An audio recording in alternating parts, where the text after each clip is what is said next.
All right, so today we're going to talk about area, something y'all have talked about before in middle school and elementary school. So we're going to talk about how do we find the area of rectangles and parallelograms first. So the formulas will be on Google Classroom, but I'm going to start with the rectangle parallelogram formula. So area equals base times height. Base and height are always going to be perpendicular. So I'm going to make a note of this at the top of the notes. All right, so no matter what the shape is, trapezoid, triangle, the base and height are always going to be perpendicular in the shape. So let's try an example where we see a parallelogram, like the number 1.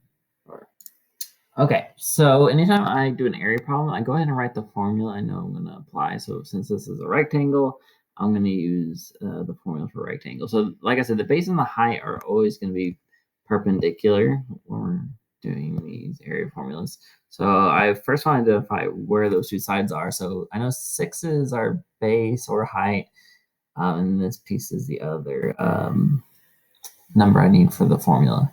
So we want to do Pythagorean theorem because we identify this right triangle, and that will allow us to find h. So I'm going to set that up.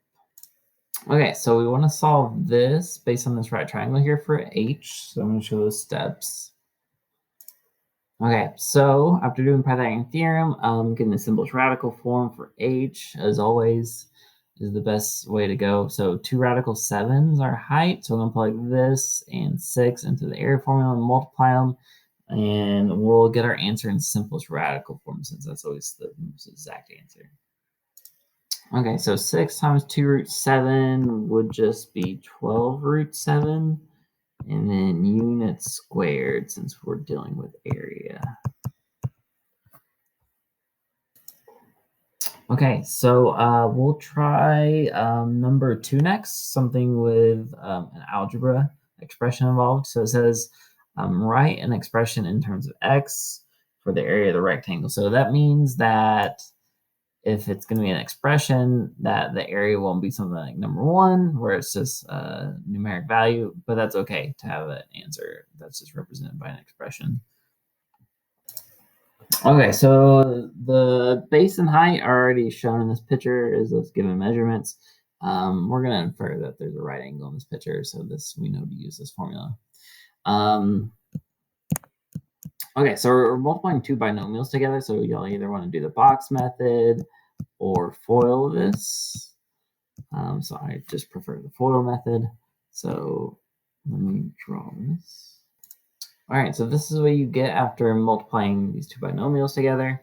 The only thing you want to do is combine like terms, and then we'll have our expression that represents the area. So 3x squared plus 2x minus 8 inches squared.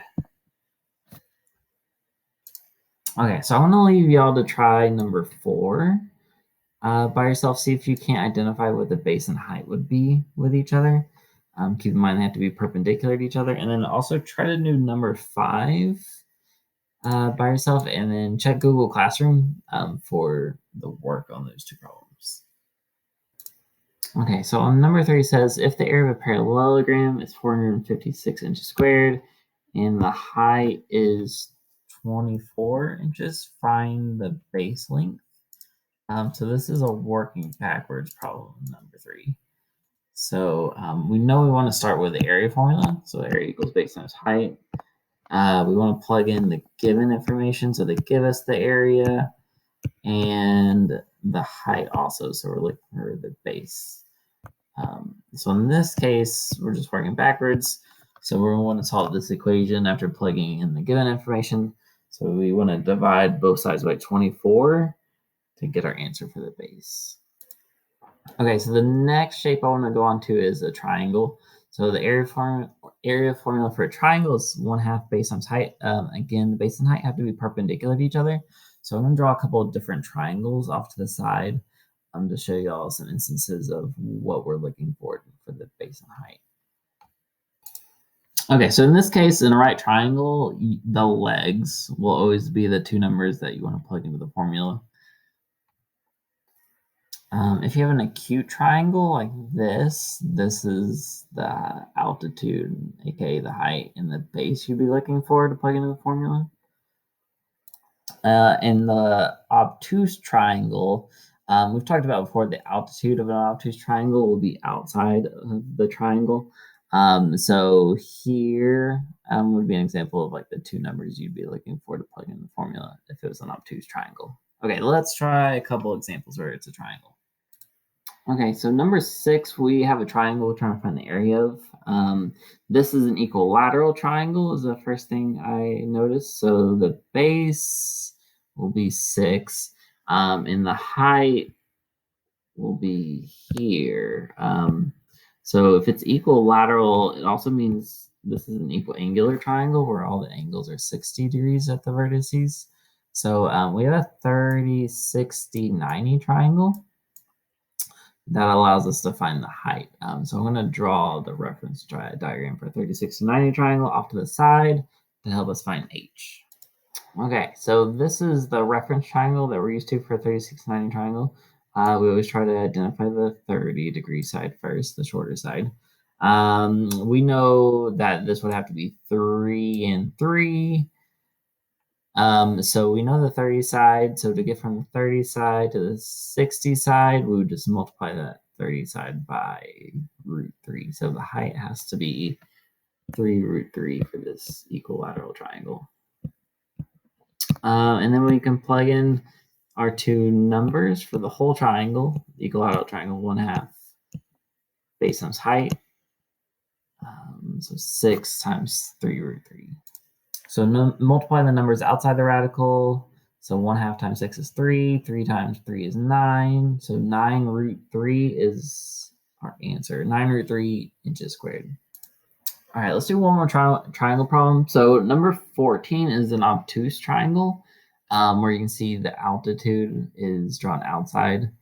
So 11's our height, and then it's perpendicular to 8. So the base and height here, we're going to plug into our formula 1/2 base times height. And we get 8 times 11 is 88, and then half of 88 is 44 square centimeters.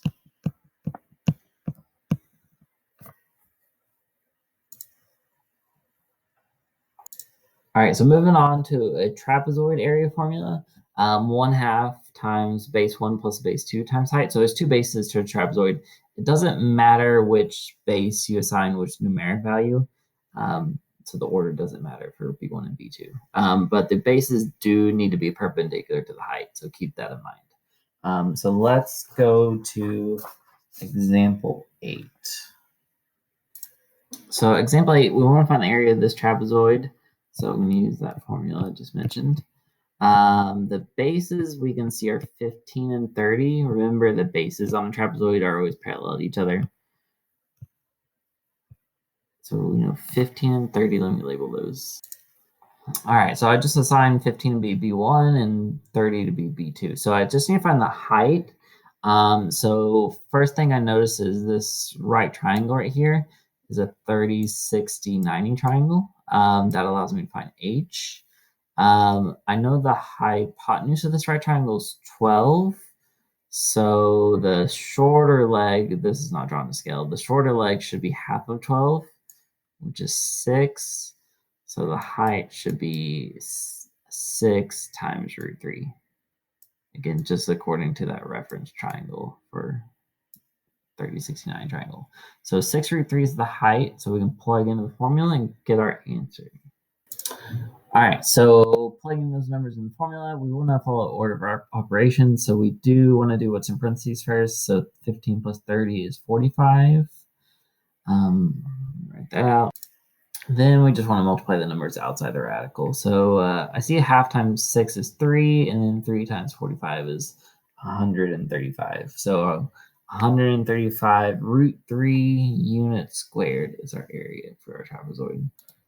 All right, let's do a problem where we're working backwards to find the measure of one of the sides of the trapezoid. So number 9, one of the bases of the trapezoid is 18 inches. We'll call this base 1, just to assign it some letter in the formula. The height is 9, and the area is 189. So it says, what's the length of the other base of the trapezoid? So we'll call that B2, what we're trying to find. So let me plug in all the given information. All right, so after plugging in all the given information, we get this. So we're just looking for B2, so this is solvable. So since we just have one variable to solve for, there's a lot of different directions we could go to solve for this. I'm personally just going to multiply both sides by 2 just to get rid of the half. So that'll get me 378 equals 18 plus B2 times 9. And then I could divide both sides by 9. Or you could distribute the 9 also. Like I said, there's a lot of different routes you could go here. So if I divide both sides by 9, I get 378 divided by 9 would be 42. And I would just have 18 plus B2 on the right side. All right, and then we can subtract 18 from both sides, and we get 24 inches to be the length of the other base for this trapezoid. Like I said, there's multiple ways you could have solved this, so this is not the only steps you could have gone about. So I encourage us to try different ways, see if you get the same answer if you can. All right, so let's move on to a rhombus / kite. So the area formula for this shape would be diagonal 1 times diagonal 2, all divided by 2. So over here, I drew a picture of a rhombus to give you guys a visual of this would be the length of one diagonal, and then the other segment that's corner to corner would be diagonal 2. So let's look at an example of a rhombus. Let's look at example 10. Okay, so here the question should be, let's find the area of this rhombus. So that was a typo. So let's start with the given. So it says the perimeter of this rhombus is 20. So the first thing I know about a rhombus is that all the sides on a rhombus are congruent. So if all the sides are congruent, and I know the perimeter is 20, if we divide 20 by the 4 sides that we have, we can figure out the measure of each of the sides, which has to be 5. So all the sides are 5 in length.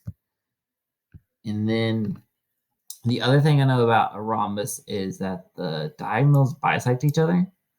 So if those are 4 and 4, for instance, these would have to be the same too, these segments of this diagonal. So I want to figure out the segment area here. I'm looking at this right triangle, and this is a 3, 4, 5 triangle. So this has to be 3, and this segment has to be 3. So the length of one diagonal, we'll say this is like D1, for instance. 3 plus 3 is 6. And then the length of the other diagonal, which we'll call D2, is 4 plus 4, which is 8. And then we can plug in the formula for a rhombus. All right, so here's the formula. 6 times 8 divided by 2, 48 divided by 2, which is 24 units squared.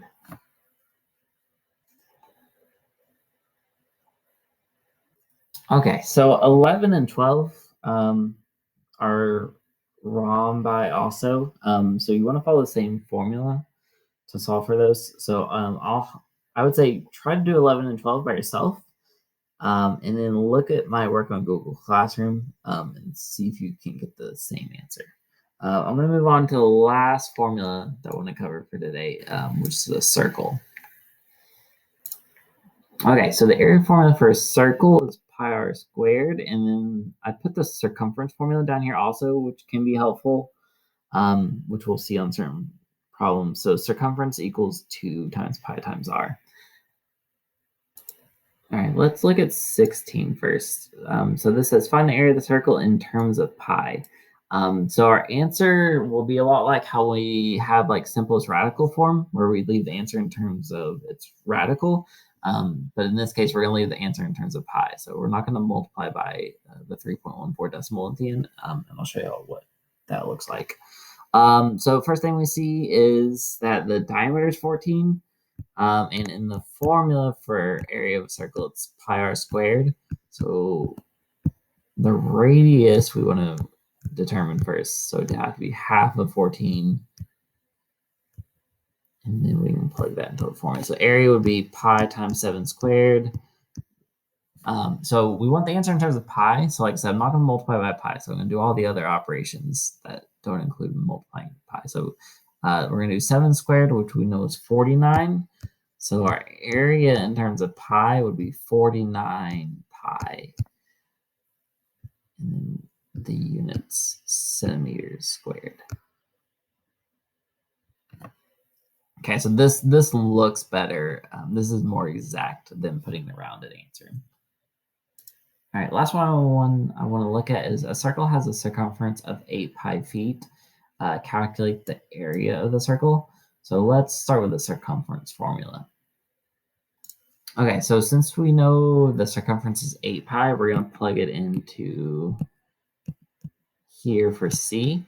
And we want to solve for R because R is involved with the area formula. So here to isolate R, we want to divide both sides by 2 pi. And that will isolate R on the right side of this equation. So on the right side, the 2 pi one's out, just leaving R. On the left side, the pi is one out also, just leaving 8 divided by 2. So our radius is 4 feet. Now we can use this in the formula for the area part. Okay, so area equals pi r squared. So pi times 4 squared.